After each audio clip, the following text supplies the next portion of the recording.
প্রিয় শিক্ষার্থী, আসসালামু আলাইকুম। অনলাইন ক্লাসে তোমাদের স্বাগত জানাচ্ছি। আজকে আমরা অধ্যায় 5 এক চলক বিশিষ্ট সমীকরণের অনুশীলনী 5.1 দ্বিতীয় অংশ অর্থাৎ দ্বিতীয় ক্লাস শুরু করব। গত ক্লাসে আমরা যতটুকু করিয়েছি ঠিক তারপর থেকে আমরা শুরু করতে যাচ্ছি। দেখো, আমরা 8 নম্বর থেকে শুরু করব। সবাই পাঠ্য বইয়ের 100 পৃষ্ঠায় যাবে। 3 + √3 * z + 2 = 5 + 3 √3। 3 + √3 * z 5 - 2 + 3 √3। 2টাকে ও পাশে পক্ষান্তর করে নিয়ে গেলাম। 3 + √3 * z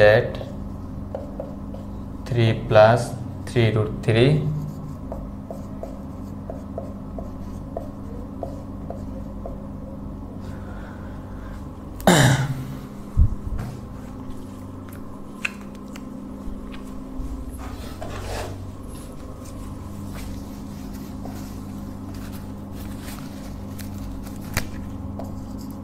বা z = 3 + 3 √3 3 + √3। এখানে আসি আমরা। √3টাকে আমরা কি লিখতে পারি? √3টাকে আমরা √3 হোল স্কয়ার লিখতে পারি। 3 √3 3 + √3। দেখো, এখানে √3 দুটো, এখানে √3, তাহলে একটা √3 আমাদের কমন যেতে পারে। তাহলে আর কি থাকে? √3 + 3 3 + √3। তাহলে দেখো, লবহরে 3 + √3 আমাদের কাটাকাটি যায়, তাহলে শুধুমাত্র √3। এটার আনসার হবে শুধুমাত্র √3। সুতরাং নির্ণয় সমাধান z = √3 লিখো তোমরা।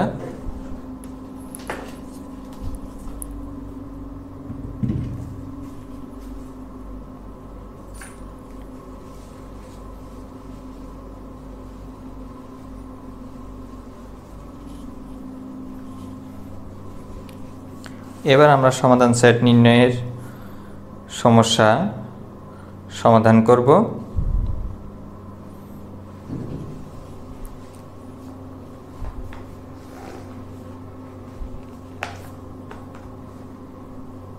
দেখো, এবার আমরা 10 নম্বর সমস্যাটি সমাধান করব।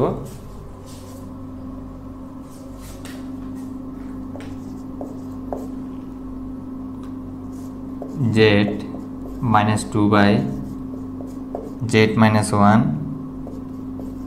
2 - 1/z -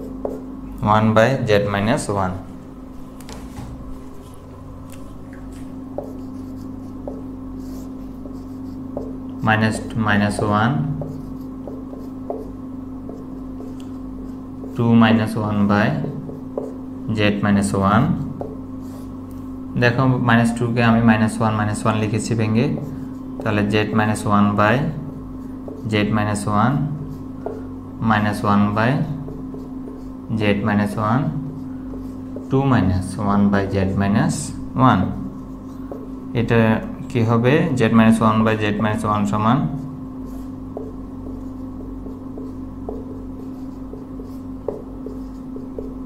এই -z - 1 -z - 1/z - 1 কাটা যাবে, 1 = 2। কিন্তু এটা কিন্তু সম্ভব নয়। লিখবে কি? যা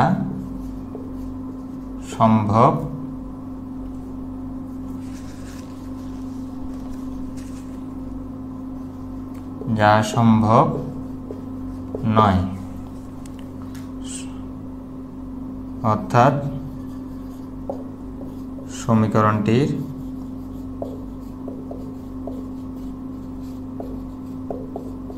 কোনো সমাধান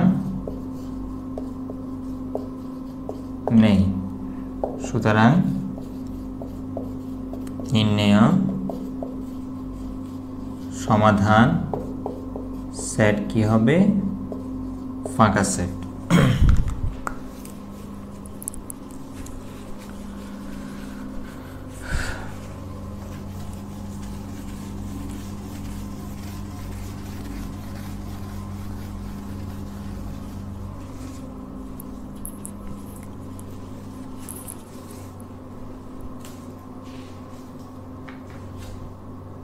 এ পদ্ধতিতে আমাদের একটা গুরুত্বপূর্ণ অঙ্ক রয়েছে, সেটা হচ্ছে 12 নম্বর। তবে 12 নম্বর অঙ্কটি আমাদের 5 নম্বর অঙ্কের মতো। হ্যাঁ, এই আদলে তোমরা এটা সমাধান করতে পারবে।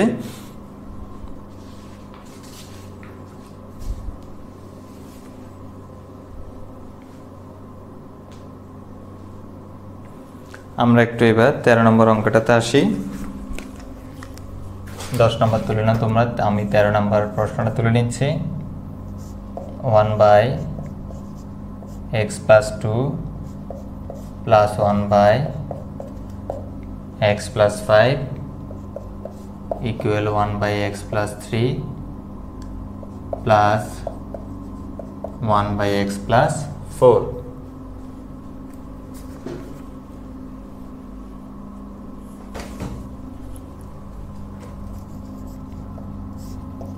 (1/x + 2 - 1/x + 4 = 1/x + 3 - 1/x + 5। আমাদের এখানে লসাগু x + 2 × x + 4, তাহলে x + 4 - x + 2 হর দ্বারা ভাগ, লব দ্বারা গুণ। x + 3 x + 5, x + 5 - x + 3,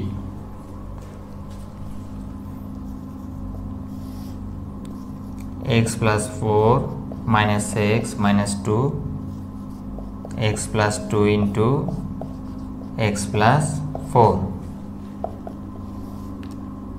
x + 5 - x - 3 x + 3 × x + 5, x - 4 - 2 = 2,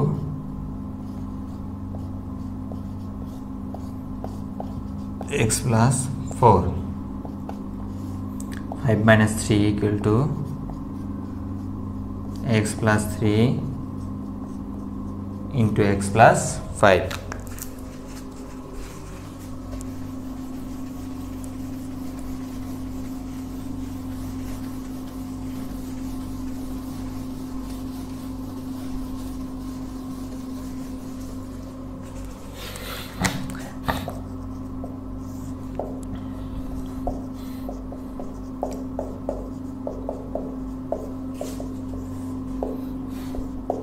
x + 3 × x + 5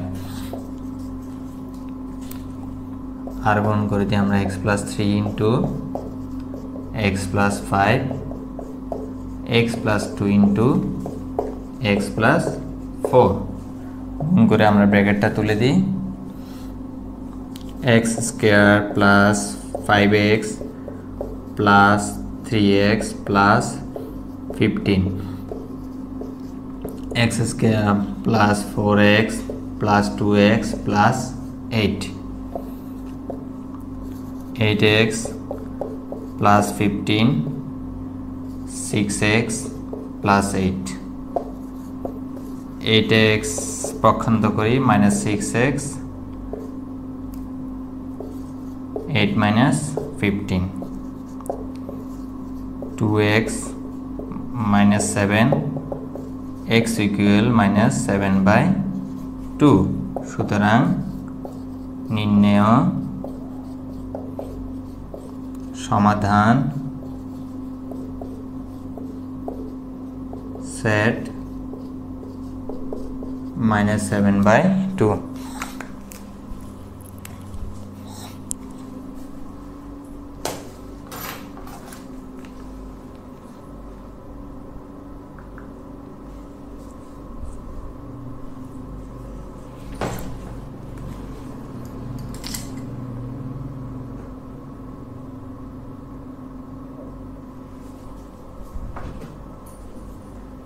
দ্রুত তুলে নাও তোমরা।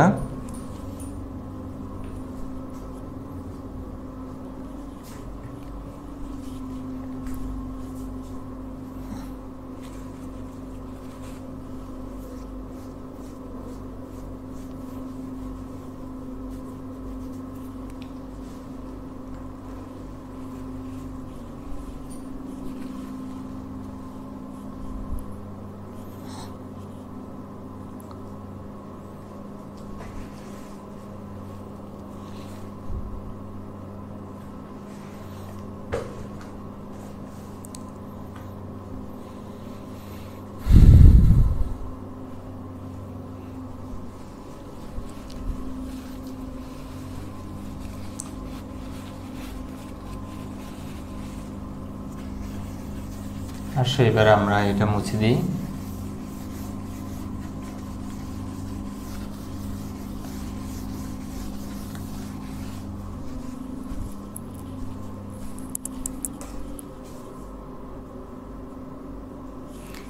দেখো এবার আমরা 16 নম্বর সমস্যাটাতে আছে। এখানে বলেছে একটি প্রকৃত ভগ্নাংশের লব ও হরের অন্তর 1, লব ও হরের অন্তর 1, অর্থাৎ যেহেতু প্রকৃত ভগ্নাংশ বলেছে তাহলে অবশ্যই হর বড়, লব ছোট। আবার বলেছে লব এবং হরের মধ্যে পার্থক্য তাদের 1, অর্থাৎ লব থেকে হর 1 বেশি হবে। তাহলে আমরা 16 নম্বরে কি লিখব? ধরি প্রকৃত ভগ্নাংশটি সমান, ধরি প্রকৃত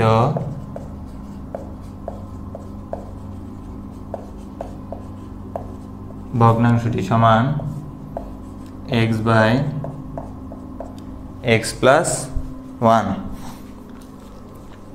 লব থেকে 2 বিয়োগ এবং হরের সাথে 2 যোগ করলে প্রশ্ন মতে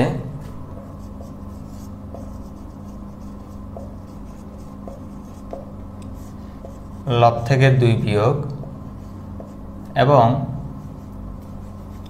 হরের সাথে 2 যোগ করলে, বলেছে কি লব থেকে 2 বিয়োগ হরের সাথে 2 যোগ করলে ভগ্নাংশটি হবে 1/6। ভগ্নাংশটি কি হবে? 1/6। তাহলে x - 2/x+3 = 1/6। 6x - 12 x+3, 6x - x 12 + 3, 5x = 15। সুতরাং x = আমাদের 3। সুতরাং ভগ্নাংশটি সমান, প্রকৃত ভগ্নাংশটি সমান 3/3+1 = 3/4, ইকুয়াল কি 3/4।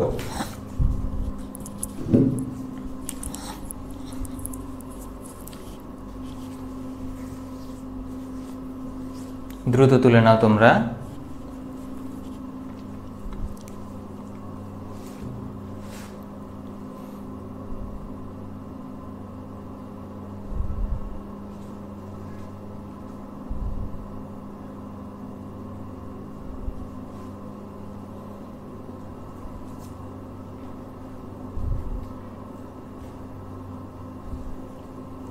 আমি মুছে দিচ্ছি। এবার আমরা 17 নম্বর অঙ্কে যাব।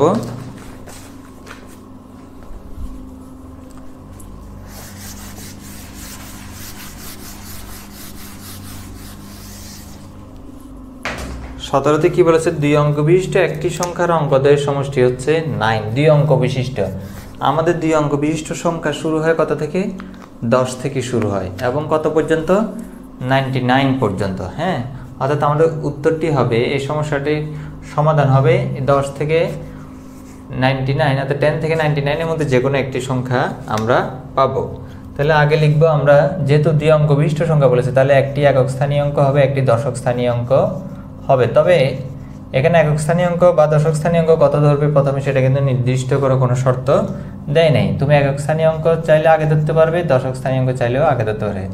ধরি একক স্থানীয় অঙ্ক সমান x, দশক স্থানীয় অঙ্ক সমান 9 মাইনাস এক্স। কারণ বলেছি কি অঙ্কদের সমষ্টি 9। দেখো এই দুটি অঙ্ক যদি যোগ করি তাহলে x plus x minus x কাটা যাবে, যোগফল তাহলে আমাদের 9 আসবে। তাহলে আমরা ছোটোবেলায় শিখেছি স্থানীয় মান নির্ণয়। স্থানীয় মান নির্ণয় করতে হলে কী করতে হয়? হ্যাঁ, সাপোজ এই যে একটি উদাহরণ দিই তোমাকে, সাপোজ 32। দেখো তাহলে যদি বলে যে 2 এর স্থানীয় মান কি, 2 এর স্থানীয় মান হচ্ছে 2 × 1। 3 এর স্থানীয় মান কি, 3 × 10। তাহলে কত এটা 30। তাহলে এই 30-র সাথে এই 2টা যদি আমরা যোগ করি কত হয় 32। এই যে 32টা আমরা পেলাম এখানে। দ্যাট মিনস সুতরাং সংখ্যাটি সমান যদি আমরা লিখতে যাই, সুতরাং সংখ্যাটি সমান দশক স্থানীয় অঙ্ককে 10 দ্বারা গুণ, একক স্থানীয় অঙ্ককে 1 দ্বারা গুণ। এই যে একক স্থানীয় অঙ্ককে আমরা 1 দ্বারা গুণ করেছি, দশক স্থানীয় অঙ্ক আমরা 3 কে 10 দিয়ে গুণ করে এবং যোগ করেছি। ঠিক সেরকম দশক স্থানীয় অঙ্ক 9 মাইনাস এক্সকে আমরা 10 দ্বারা গুণ করেছি, একক স্থানীয় অঙ্ক এক্সকে আমরা 1 দ্বারা গুণ করে এবং যোগ করেছি। 90 minus 10x plus x 90 minus 9x এটা। এবার কি বলেছে তারা, অঙ্কদ্বয় স্থান বিনিময় করলে যে সংখ্যাটি পাওয়া যাবে। তাহলে আমরা অঙ্কদ্বয় স্থান বিনিময় করব। তাহলে অঙ্কদ্বয় স্থান বিনিময় করা মানে হচ্ছে 9 মাইনাস এক্স 1 এর সাথে গুণ হবে, আর এখানকার এক্স একক স্থানীয় অঙ্ক এক্স 10 এর সাথে গুণ হবে। এটা হচ্ছে অঙ্কদ্বয় স্থান বিনিময়। অঙ্কদ্বয়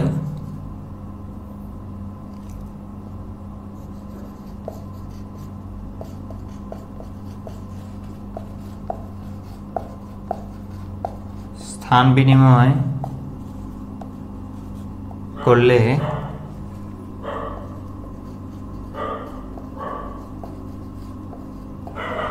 সংখ্যাটি সমান 10x plus 1 × 9 minus x, 10x plus 9 minus x, 9x plus 9, 9x plus 9।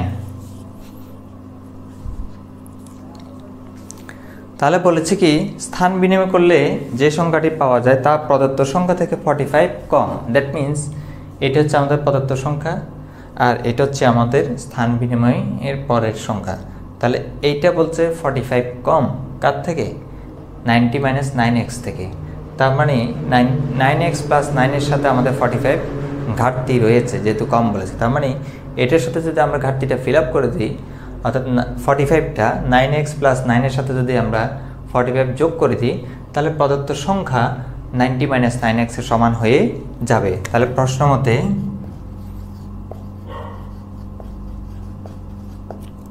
45 plus 9x plus 9 equal 90 minus 9x, 9x plus 9x 90 minus 45 minus 9, 18x 9 45 আর 54 6 3, সুতরাং x ইকুয়াল 2। তাহলে আমরা কি লিখব, সুতরাং সংখ্যাটি সমান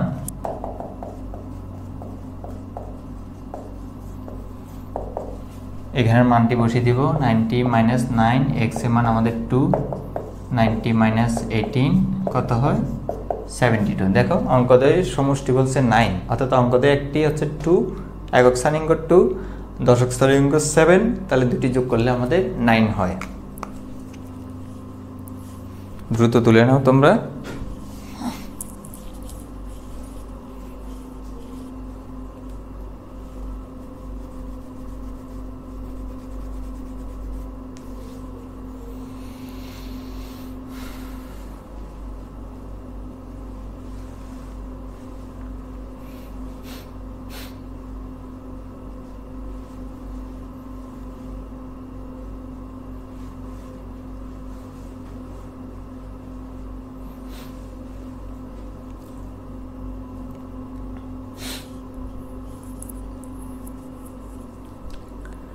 আশা রাখি তোমাদের তোলা শেষ।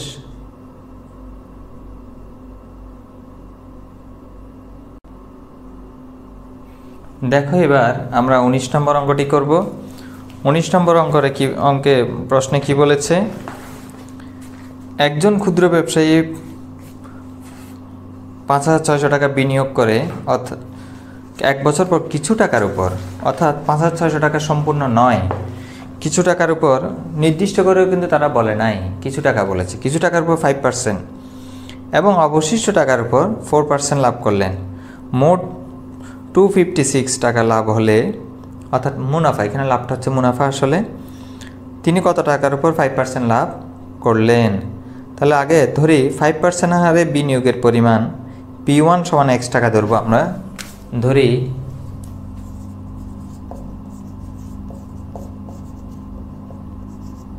%5 হারে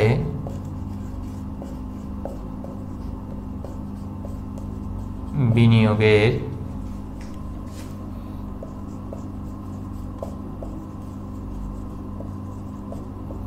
পরিমাণ P1 সমান X টাকা।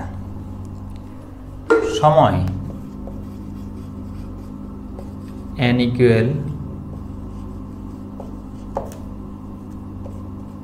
1 বছর। আচ্ছা, এরপর আমাদের কি বলেছে, 5%। তাহলে আমাদের মুনাফার হার R সমান 5%, 5/100। তাহলে I1 সমান আমাদের কি হবে, P1N R1। P1 আমাদের X, N আমাদের 1, 5/100 টাকা। তাহলে এটা কি হবে, 5x/100 টাকা হবে। এবার আসি 4% হারে,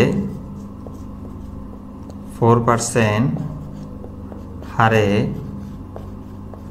বিনিয়োগের পরিমাণ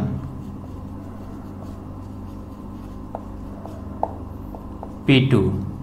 তাহলে বাকি টাকা, অর্থাৎ 5,600 থেকে X টাকা আমাদের কি যাবে, বিয়োগ যাবে। সময় 1 বছর।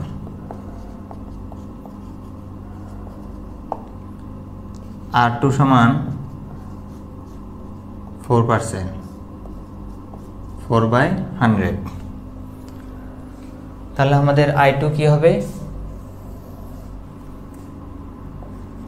I2 সমান P2N R2 5,600 minus X into 1, 4/100 টাকা।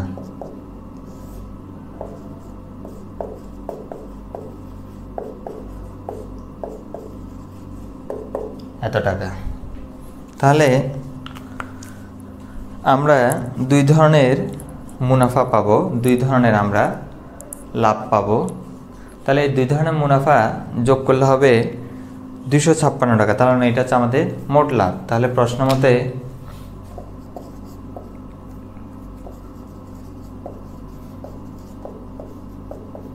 I1 প্লাস I2 সমান 256 টাকা।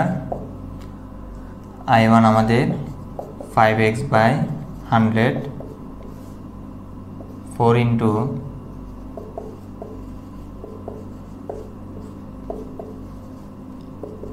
256। দেখো এখানে আমাদের লসাগু হবে 100, তাহলে 5x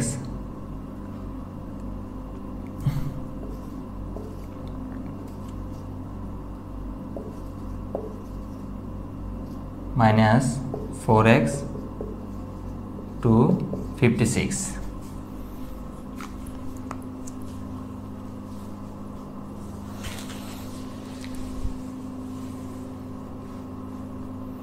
দেখো এবার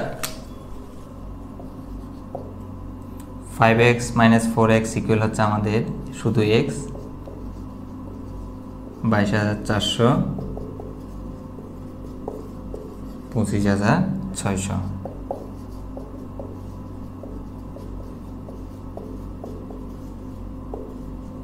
22,400। তাহলে আমরা বিয়োগ করব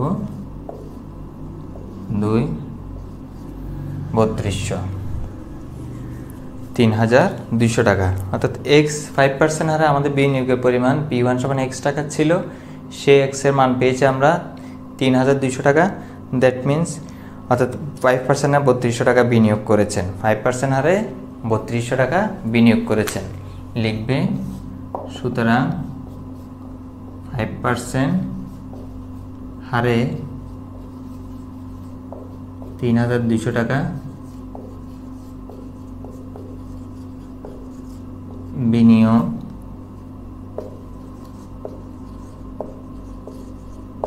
করেছেন। দ্রুত তুলে নাও তোমরা।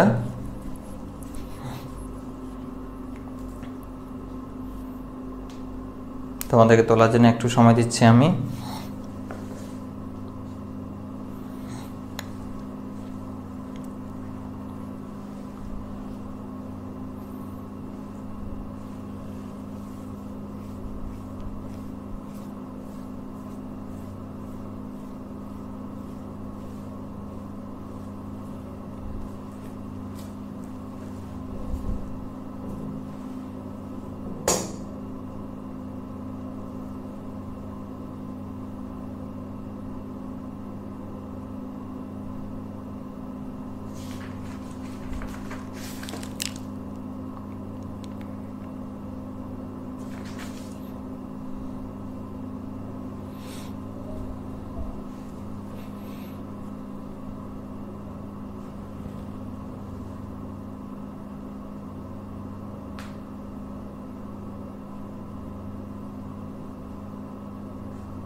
আসার আগে তোমাদের তোলা শেষ, আর একটু সময় দিচ্ছি।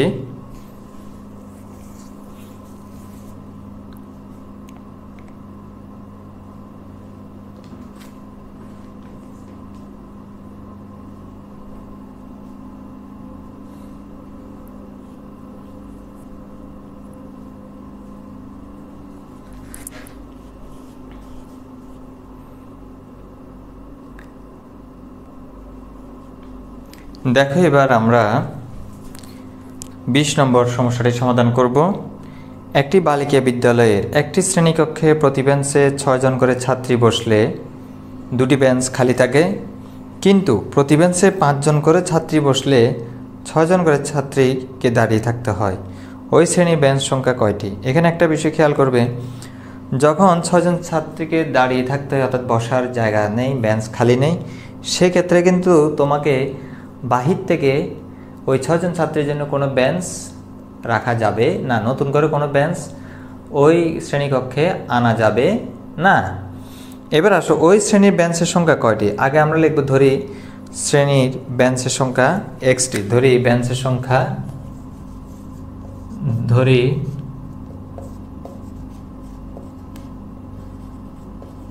বেঞ্চের সংখ্যা xটি, ধরি বেঞ্চের সংখ্যা xটি। বলেছি কি এখানে 6 জন করে ছাত্রী বসলে 2টি বেঞ্চ খালি থাকে, 2টি বেঞ্চ। দেখো প্রতি বেঞ্চে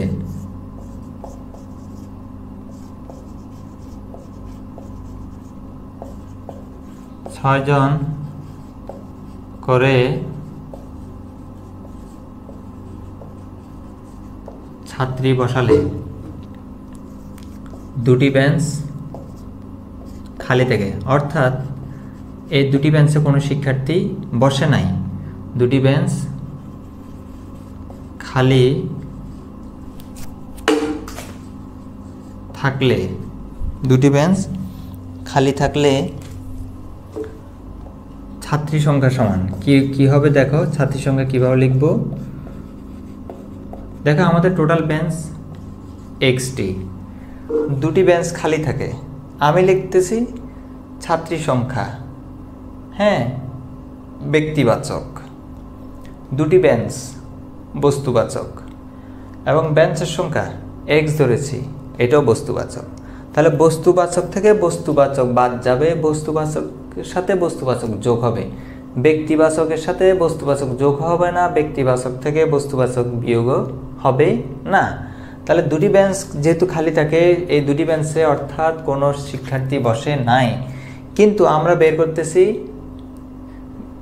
ছাত্রী সংখ্যা অর্থাৎ ব্যক্তিবাচক সংখ্যা আমরা বের করতেছি। তাহলে দেখো এইটা বেঞ্চের সংখ্যা, এটাও এক্স, আবার এখানে দুটি বেঞ্চ খালি থাকে, তাহলে এক্স মাইনাস টু। কেন এক্স মাইনাস টু?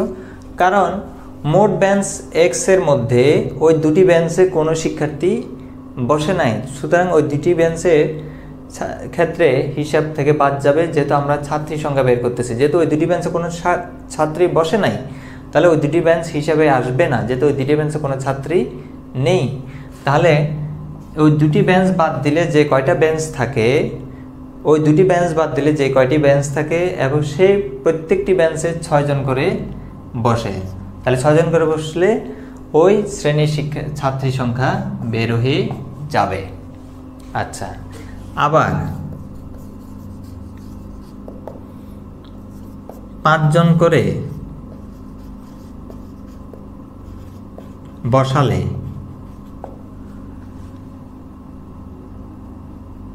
5 জন করে বসালে 6 জন ছাত্রীকে দাঁড়িয়ে থাকতে হয়। এই যে দাঁড়ানো 6 জন ছাত্রীকে বসানোর জন্য বাহির থেকে নতুন করে কোনো বেঞ্চ রুমের মধ্যে শ্রেণী কক্ষে আনা যাবে না, দাঁড়িয়ে থাকতে হয়। সেক্ষেত্রে ছাত্রী সংখ্যা কী হবে? দেখো একটা জিনিস, টোটাল বেঞ্চ সংখ্যা আমাদের এক্স, এখানে বলতেছে 6 জন ছাত্রীকে উপরন্তু দাঁড়িয়ে থাকতে হয়, অর্থাৎ যে কয়টি বেঞ্চ শ্রেণীকক্ষে ছিল সবগুলো বেঞ্চে ছাত্রী সংখ্যা বসা আছে। তাহলে কয়টি শ্রেণীকক্ষে কয়টি বেঞ্চ ছিল? এক্সটি। তাহলে এই এক্সটি বেঞ্চে কয়জন করে বসেছে? তারা 5 জন করে বসেছে। তাহলে টোটাল শিক্ষার্থী এটা। এবার আসো, তাহলে বাড়তি আরও 6 জন শিক্ষার্থী দাঁড়িয়ে আছে, তাহলে যোগ 6, কারণ ওই 6 জন ছাত্রীকে তোমাকে অর্থাৎ উপস্থিতির বাইরে রাখা যাবে না, তাদেরকে উপস্থিত হিসেবেই ধরতে হবে।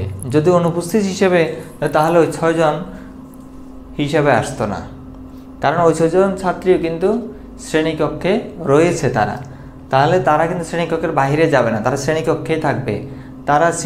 তারা সিটে বা বেঞ্চে বসতে পারুক আর নাই পারুক। তাহলে এক্সটি বেঞ্চ 5 জন করে বসেছে, অর্থাৎ টোটাল ফিল আপ ক্লাসরুম, উপরন্তু 6 জন ছাত্রী আরও দাঁড়িয়ে আছে তারা শ্রেণী। তাহলে প্রশ্ন মতে দেখো, উভয় ক্ষেত্রে শর্ত ভিন্ন, কিন্তু উভয় ক্ষেত্রে ছাত্রী সংখ্যা কিন্তু সমান। ছাত্রীর সংখ্যা কিন্তু দুটি ক্ষেত্রে কিন্তু বাড়েও নাই কমেও নাই। তাহলে প্রশ্ন মতে 6 × x - 2 = 5x + 6, 6x - 12 5x + 6, 6x - 5x 12 + 6, সুতরাং x = কত?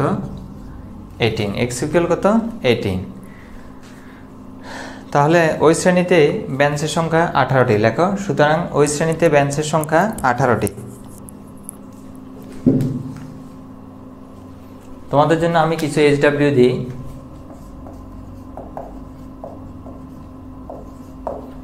7, 12, 14, 7,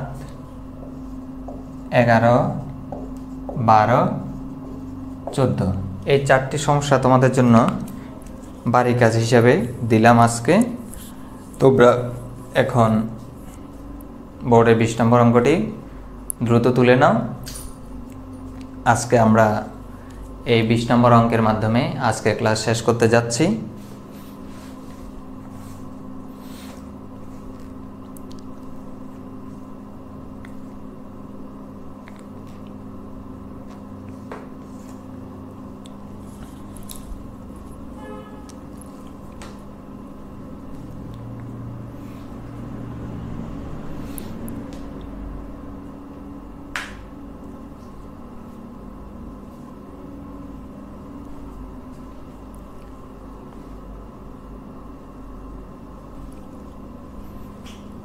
আসার আগে তোমাদের অঙ্কটি তোলা শেষ।